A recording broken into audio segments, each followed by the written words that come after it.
Hi, my name is Debra R. Richardson of Debra R. Richardson LLC, and I work with you to help you clean up your vendor data, clean up your vendor processes, and pay the right vendor.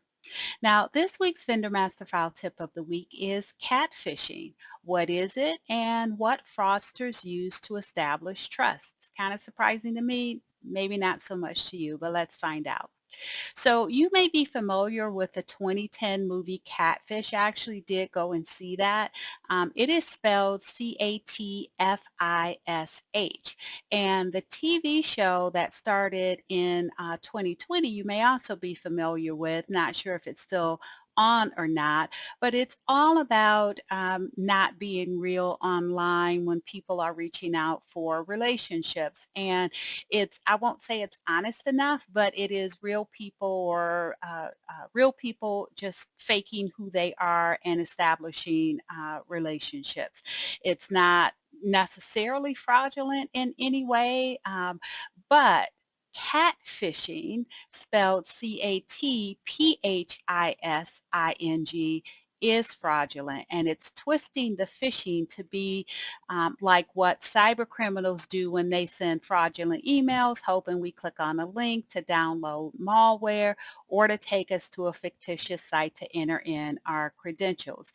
It is a romance scam using text messages, telephone calls, and emails to their victims that they find on social media, dating apps, even local religious and civic groups. Now, you might think, what does catfishing and other business social engineering scams have in common? And if you said emotions, that's correct, because cyber criminals are always trying to tug at our emotions, whether it's the urgency to please our boss or to find a relationship. Now, you may be surprised what they use to establish trust, and that is borrowing money. Isn't the whole reason, right, to get for this whole scam is to get money out of you? But here's the twist. First, they will borrow, right, a small amount of money, then pay it back to establish trust. And they'll do that a few times, getting larger and larger amounts. And then, of course, what's going to happen is that there's going to be some urgent crisis, and it's going to be a very large amount, and they're going to want you to pay it, and it will not be paid back, and you will be taken. If that sounds familiar, it is the same as what happens with business email compromise. Now, you may wonder, what does this have to do with accounts payable vendor teams? Why are we talking about dating apps? Well, how many of you have your job posted on LinkedIn? How about Facebook?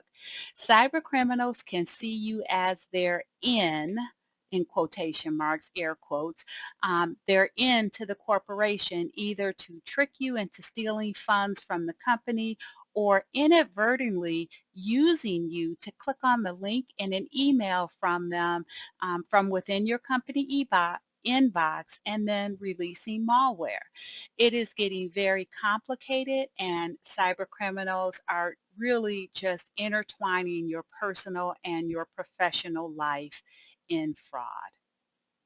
So if you would like more information on how to improve your vendor processes, please go to my website at deborarrichardson.com for free tools and resources to avoid fraud, regulatory fines, and bad vendor data. So good luck, and be sure to hit the subscribe and notification bell to be notified next Tuesday for the next Vendor Master File tip of the week.